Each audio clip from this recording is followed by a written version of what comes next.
let's take a look at Sandbox 15. And so in Canvas, if you go to Module 15 and you head over to the sandbox, this sandbox is called ePet Evolution.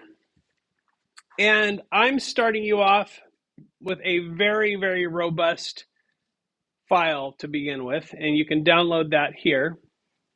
But there's some useful information here regarding how you might approach that file and what the actual challenge is. I'm going to open up that text and review it with you really quick. Okay, so we've got a full CL pet class here where we've defined some of those things that we're already familiar with: the pet name, hunger, boredom, and the type. And we also have the take turn, which does all the logic and checks to see if they're hungry and makes them progressively more hungry and bored. We have the feed pet, and we have a play pet method defined. I've also, you can see here, I've defined a new class called CL Pet Fish, which is a child of CL Pet, and the type is fish. And I've defined the string representation for that object, as well as play pet specific to that pet. So I'm overriding this method with one specific to the fish. And then we've got the same thing for dog. Okay, so we've got a dog as the type. The string method is defined. And then obviously for playing with the dog, we have you played fetch with the dog. Now, this is a fully functional application already. If I run this, you can see I've got the whole menu here with a lot of this. The only thing that's not filled in is the, let's see, is it feed or it's the play with the pet? Okay, so the play with the pet menu option is not filled in, but literally everything else is fully functional. And if you take the menu option 2, which is the feed the pet, and copy it over, you can do that, or you can recycle your stuff from last time. But the way this runs is just like this. Okay, so it says, welcome to the pet store.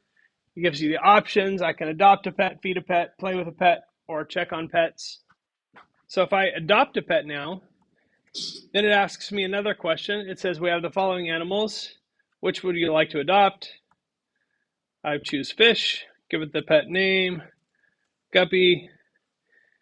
Okay, and then it starts in with, Guppy is hungry. And if I check on the pets, you can see now that I've added not just the name of the pet, but the type of animal they are, and then hunger and boredom. So here is the objective for Sandbox 15. It's relatively simple. The first thing you need to do is finish out menu option 3 here. But the real challenge is I want you to add a third type of animal here. So you pick the kind of animal and you create a child class for that animal, much like the CL Pet Fish or the CL Pet Dog. So you're going to create a child class for the animal of your choosing. And then once you create the child class, there is right here in this part of the menu, under menu option 1, obviously you're going to need to add some menu options and some logic so that they can adopt that type of pet. Okay, so you're going to integrate the third type of pet into this program.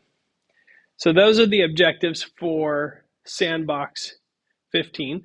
I don't think it's too difficult, and there's a lot of code that you can recycle and reuse from your previous work and from the rest of this program. You can actually internally copy and paste.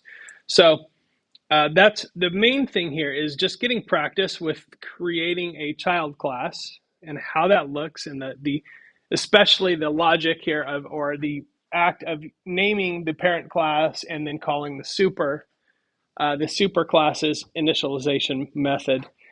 Those are kind of the key pieces that I want you to try out because that will help you sort of think it through in the future.